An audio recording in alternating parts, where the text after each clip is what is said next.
Hi everybody, I'm out in my garden.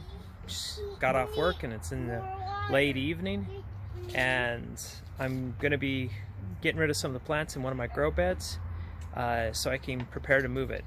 The first thing I'm going to be taking out today, and I'm actually going to show, is my peas. I'm going to feed the stalks to my chickens so they can finish them off, and then hopefully in a couple of days I have everything else out of this bed and I can move it. So this is the bed that I plan on moving. It's my 3x6.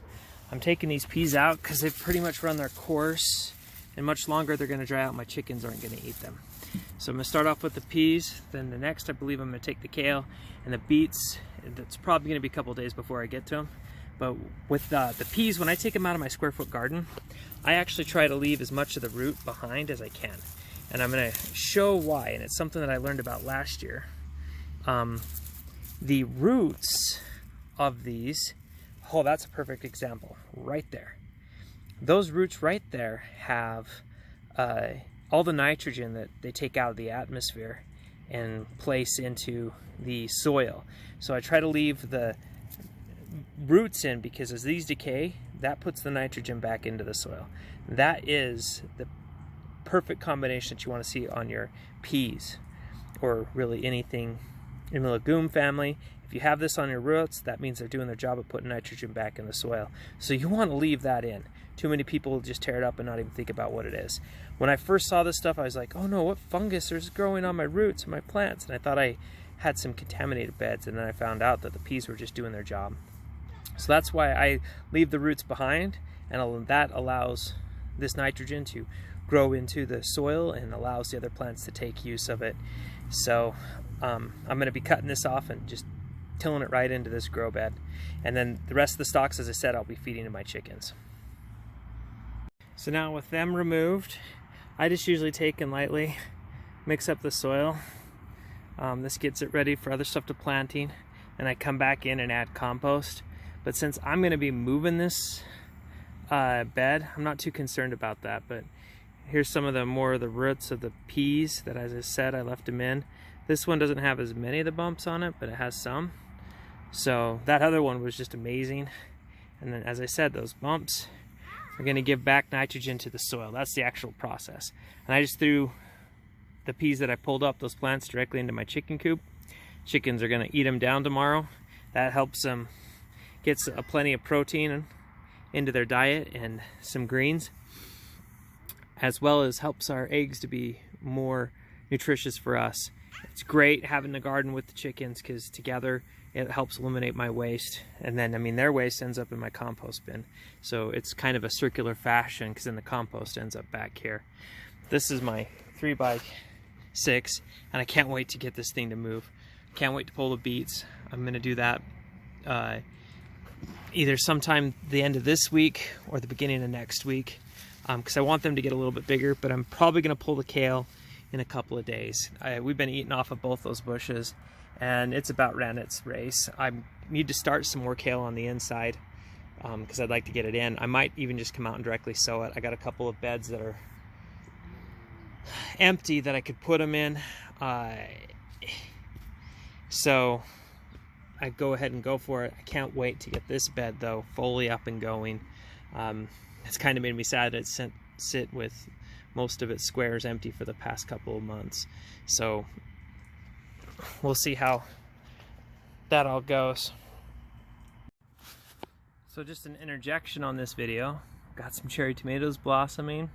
The other thing that I'm going to be doing to this tomato plant right here is pruning off all the suckers. I like to get them when they're small like that, but that one was pretty big. And there's another one right there. This just helps the plant to grow. And I totally missed this one right here. And you can see right here, it comes out right out of the center. That's how you know it's a sucker. And I don't need to prune that one down. I might actually take that one and try cloning this plant with it. I love cloning the plants. It's fun. Those are tomatoes. They're tomatoes. Yep, these are tomatoes, buddy. So as I said yesterday, I was going to put those peas in with my chickens just overnight. They ate all the leaves off, and all that's left is the stems. That's how much they love the peas. and the leaves. And that gives them iron, protein, a little bit of protein, and any other trace minerals that are found in the peas. So that's why it's great to have the chickens right here, because they take my waste and turn it into eggs. I can then take their waste and turn it into compost that goes back and feeds my garden. It's a nice circular relationship. So I've been saying, today's the day I'm gonna finally move this bed. First thing that I'm gonna do is take up all the beets and the kale. I'm just gonna do them all today. First, let's see how big some of these got. I don't think too many got them too big due to crowding, but let's see what we have here. I mean, that one's split, so it means I definitely, oh, there's something eating it, which isn't a good thing. They definitely went through a water shock where they didn't get enough water and then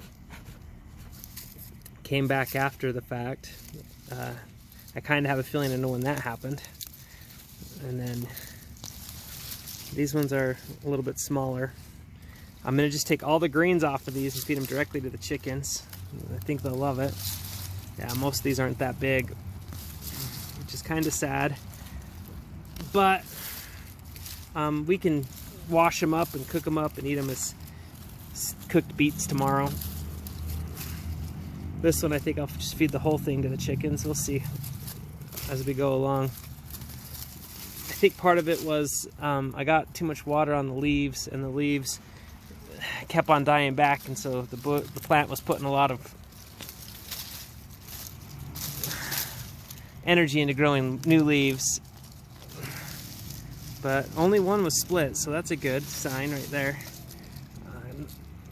The soil's really good. See, it stays nice and moist. But I do know there was a time that they didn't get watered for like 3 days, and I think that's what caused that one to split. So I'll finish these ones out, and then the kale, and start working on moving it. So now I have all the plants removed. I'm now going to pull the screws on the lattice. There's a screw there and a screw there and down on the other side.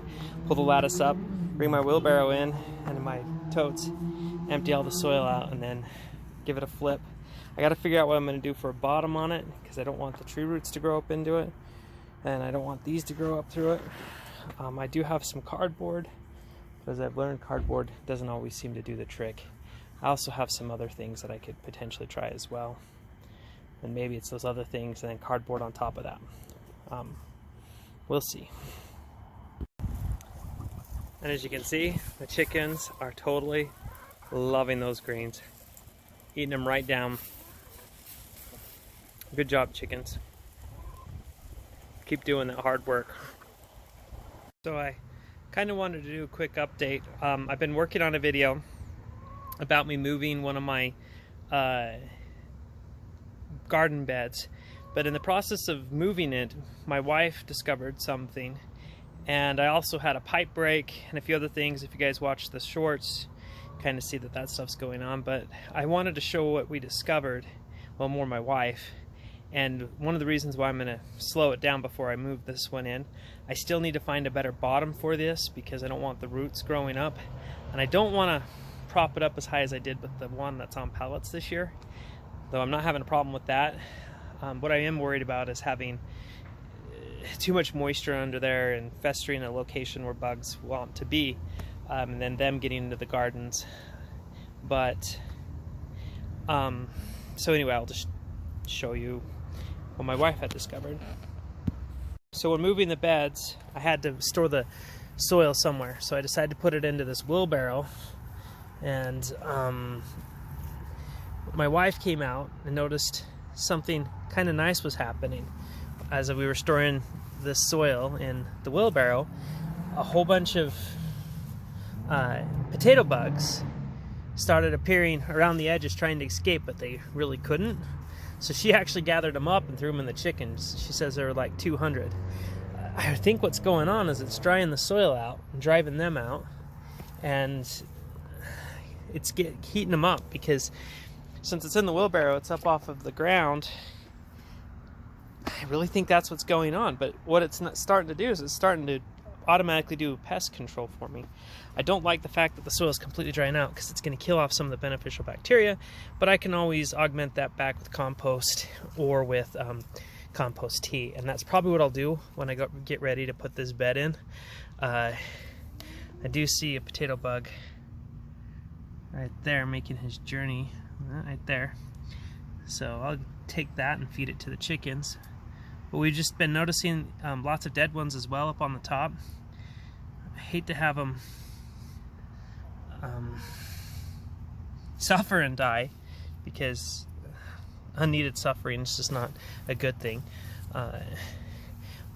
But nonetheless, for Bug World, that's kind of the realm they live in. So we're going to keep this soil in here for a few more days, stir it up like this every now and then, and really see if we can drive out the majority of the potato bugs. I know there's going to be some eggs left over, but we'll just combat them with diatomaceous earth and other methods that we find necessary. So I have the same thing going on with these ones. Makes me really happy as far as hopefully getting the control on the potato bugs, because the potato bugs, though early season they're not a big deal, when it gets warm like this, like you can just see what they're doing over here to these beets. I'm probably not going to get a crop off of them. And then the bottom of this poor plant, and you can just look in here. Let's see if I can pull it up, and you can just see potato bugs running around like nobody's business. I'm probably going to do the same thing with this soil this fall. Thinking about ag bagging it, but I'm not too worried about them eating away on this one. This cabbage, it kind of did a weird thing. It split down here into 3 heads. I'm not sure what exactly caused that. I just know that it's annoying. I'm gonna look into it, because cabbage is one of the things that I've had a hard time growing or learning how to grow. And I've seen people that do it in the square foot garden and they do amazing. I mean, the thing that I do really well in here is tomatoes, but other than that, there's certain things that I haven't done so well with. See under here, I kind of want to be gentle. Doesn't look like there's any that I can see running around, but it's definitely the right conditions. Cold, damp soil. My parsnips are doing pretty good, though there has been some munching on them, and it looks like some have been taken out. We'll just keep on letting them grow. I'm very happy to see on my beans. Oh, though I think I got aphids. I'm gonna have to go in here and look. Yeah, this is new. This is only a couple of days that started. But I do have some beans forming. Some beans over here. Interesting. I have wasps in here eating this. Can't really show you there. Wonder if that's what's really getting to them. I also thought it might have been grasshoppers, but that's interesting. As I said, I might just take these up and feed them to the chickens. The chickens really love the cabbage. They love the beet greens. Fed them all the beet greens. They ate them down. But some of the things that I think aren't doing so well is with this garden this year is mainly the bugs problem, but everything else seems to be going great. That just got chomped down on right there, and I believe a lot of that has to do with the hot, droughty conditions. We're getting a lot more bugs over in our areas. I also haven't been on top of them like I was last year. So the one thing I do appreciate about this year, now I'm going to a general garden update, is my onions are doing a lot better. You can actually see a lot of them starting to bulb. Last year I didn't get hardly any bulbs. So there are some starting to bolt right now and go to seed. It's kind of expected when it gets this hot. I've learned that there's nothing you can really do when that happens. But I'm just gonna make sure I water them in, and I probably ought to give them another shot of my fertilizer, and that is compost tea. And there you have it.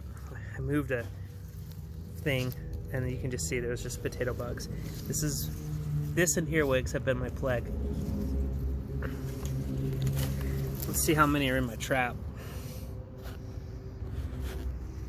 It was kind of disappointing. That trap was just empty. The cardboard's dry, so they're not getting into it. I probably need to set it down and recess it in the ground a little bit, and then add just a little bit of water every day to keep that cardboard moist. It's just so hard to do in this dry, hot weather. And on top of that, I hate watering things and doing anything with water more than I have to with the drought going on here in Utah. But we'll figure this out eventually, this square foot gardening. I've so far been amazed with some of the things that I've been able to do, disappointed in the others. I keep going back to the book and reading. But overall, I like it, and I believe in a couple of years I'll have everything down for it. The potato bug problem, I believe, it started because I didn't start off with the right soil. I went and bought some Miracle-Gro bags thinking, hey, this should be the right stuff. And then I later found out you just want 1 part compost, 1 part vermiculite, 1 part peat moss, all equal parts. And the gardens where beds where I've had that in it, I've seen it do better. But these older beds where I'm having lots of potato bug problems, they don't have that type of soil in it. They have whatever was mixed in. They're very much missing a lot of vermiculite. So that's one thing that I'm going to go back through and add in the future, is vermiculite to these garden beds to try to bring it up to the 1/3 vermiculite. So I hope these videos, for those who do follow them and watch them, you're getting something out of them. Maybe you're kind of thinking, hey, I want to try square foot gardening. Or maybe you're seeing, this guy makes a lot of mistakes, so maybe I don't want to. But if you're getting something out of it, I suggest you share it to others. Subscribe. I know I'm not getting that many views for people who aren't subscribers, but share it as well. Say, hey, you know, this is a new method. Guy does interesting things if you find it interesting. I'd like to build up a small presence, but more I'm trying to use this to document what I'm doing, so I can go back and look, hey, these are things that I've learned, and kind of let me sum them up. The next video I'll make is going to be purely about composting. It's going to be like how I start it, and the different bins, and what I use as resources to know what to compost and what not to compost, and actually some of the ways I break those rules. But until next time, keep gardening.